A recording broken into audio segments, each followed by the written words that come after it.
Hello and welcome to the second episode in our series on dementia. In the first episode, we learnt about fundamental aspects of dementia such as the symptoms, causes and different kinds of dementia. In this episode, we will focus more on diagnosis and management of dementia. To discuss this aspect with us, we have Dr. Shubhashree, who is working as additional professor in the Department of Neurology. Namaste, Doctor. Namaste. And welcome to this second episode. So, I would like to ask the question, so if a person says he or she is suffering from dementia, so what is the best way to diagnose such a patient?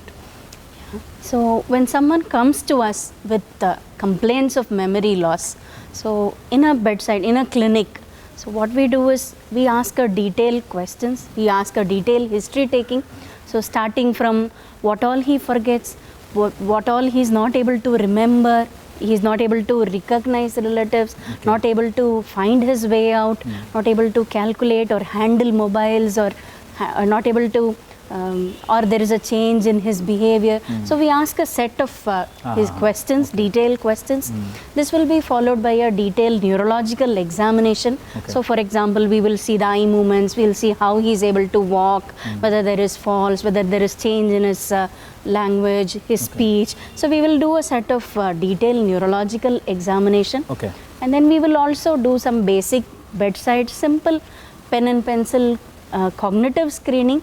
So we will be asking simple tests, for example, drawing a clock at the OPD. So even that simple test can give us a lot of information in the OPD or in a busy setup, and that will help us to understand the severity of the brain damage, also to understand what all the domains. So for example, whether it is the language, whether it is memory, whether it is execution. So that helps us to understand the type of brain damage that has happened, and then we put them all together and we make a common clinical, a final clinical diagnosis.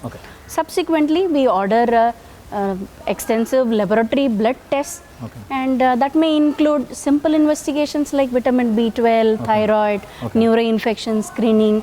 So these are some of the blood tests that we may do, and in selected cases we may even ask for a CSF or the fluid from the back, which will be drawn, tested. So that may also be asked. And in sometimes in selected cases, like if someone is coming with a rapidly progression of dementia, then we may ask some of the investigation special tests like autoimmune antibodies or paraneoplastic antibody profile. So these are some of the investigations we may ask. And apart from that, one may also ask for a CT brain.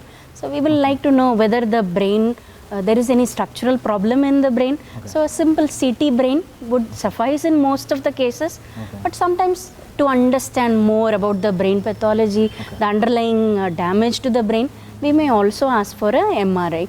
So MRI brain. So these are the various tests we may do, and then we will comprehensively put everything together, the history, the examination, the investigatory test and everything, and then we come to a common final diagnosis.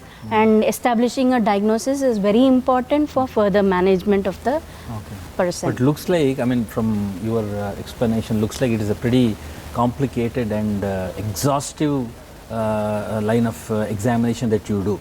That means it first is the clinical examination, like a neurology based examination, then you have cognition based examination, then you do blood tests, then also you are doing scanning. So all these things will comprise a comprehensive examination so that you can arrive at a diagnosis. Yes, exactly.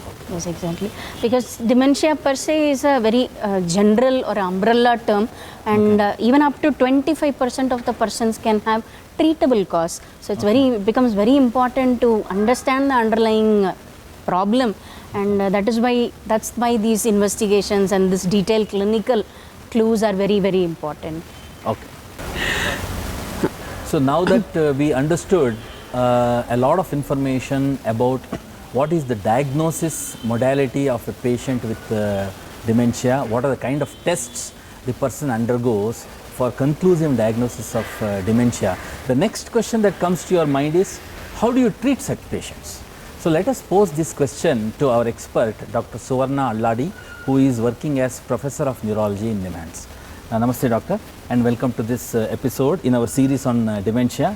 So the question I want to ask is, so suppose you know that a person is a confirmed case of dementia. So what is the best way to treat the patient? Right. Thank you, Dr. Bharat. As we heard from the previous, from Dr. Subhashri, treatment of dementia depends upon the cause of dementia. Okay. So we have just heard about the different tests that we do, and we try to find the exact cause. So you should not think that all dementias are the same. Okay. Okay. So okay. the subtype of dementia matters, the cause of dementia matters. So if it is because of B12 deficiency, if you give vitamin B12, patients will improve. Okay. If it is due to what we call inflammation of the brain or autoimmune disease that Dr. Subhashri mentioned, if you give the right treatment, patients will improve. Okay. So a small proportion of people with dementia are due to treatable causes.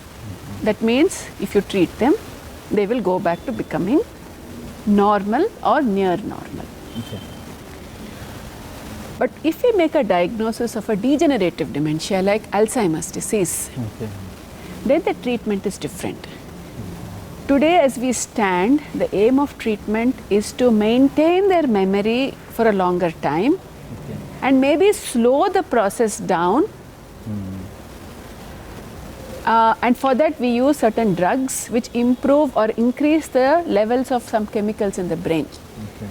So these are drugs that are called acetylcholinesterase inhibitors. So you give them and a person's levels of acetylcholine increase in the brain. Okay. And how much difference does it make? Okay. It makes a difference for a few years. They might remember one more item in a shopping list. They might be able to do their activities independently for some more time, and they make a big difference. Okay. The crucial thing about dementia is to start treatment early.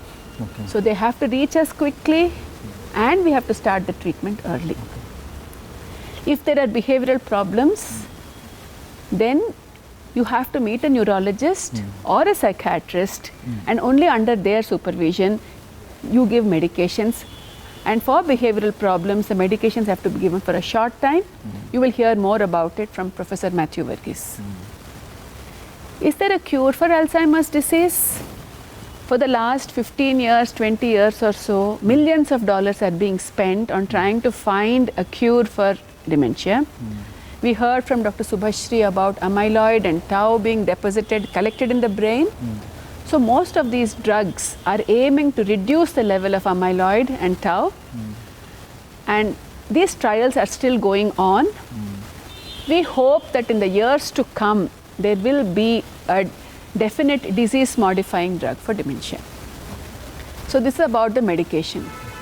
But what is more hopeful is that keeping the brain stimulated and active and engaged definitely seems to slow down the process.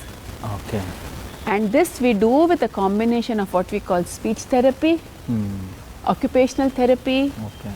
cognitive rehabilitation, cognitive stimulating therapy, and this actually is food for the brain.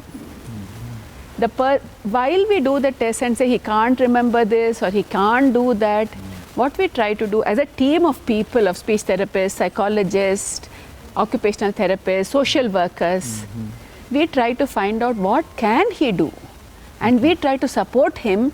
And just because you have made a diagnosis of dementia, it doesn't mean now he should not do anything. He should not drive if he's losing his way, but he can definitely go to the local kirana shop, friendly kirana shop, and buy something and come back. So keeping him active is the most important thing, and that we call person-centered care. And as a team, that is what we start for a patient. Okay. It makes a difference. So what I'd like to do now is describe this person who came to us. She was a professor of English, she was an artist, she was a poet, and we diagnosed progressive non-fluent aphasia in her. And after we were discussing care with her daughter, she said, "Doctor, is this all you can do for my mother?" And then we started rehabilitation in her.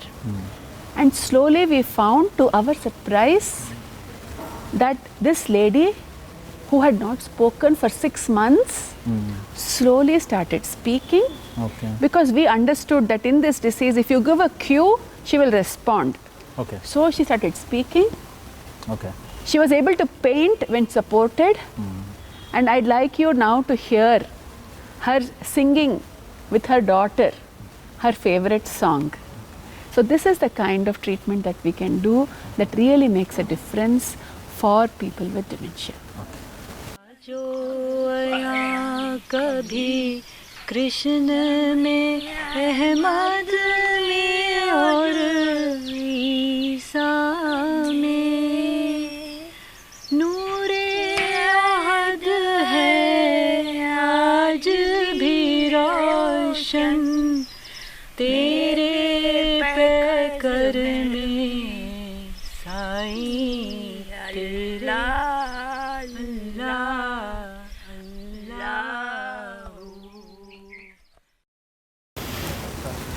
So the information provided along with the audio, whatever we listen to right now, gives us lot of hope for patients, especially who are suffering from dementia, and also for the caregivers who are taking care of such patients. Thank you, madam, for providing valuable information and also giving a positive outlook for treatment and also therapy for dementia. Thank Namaste. you. Thanks.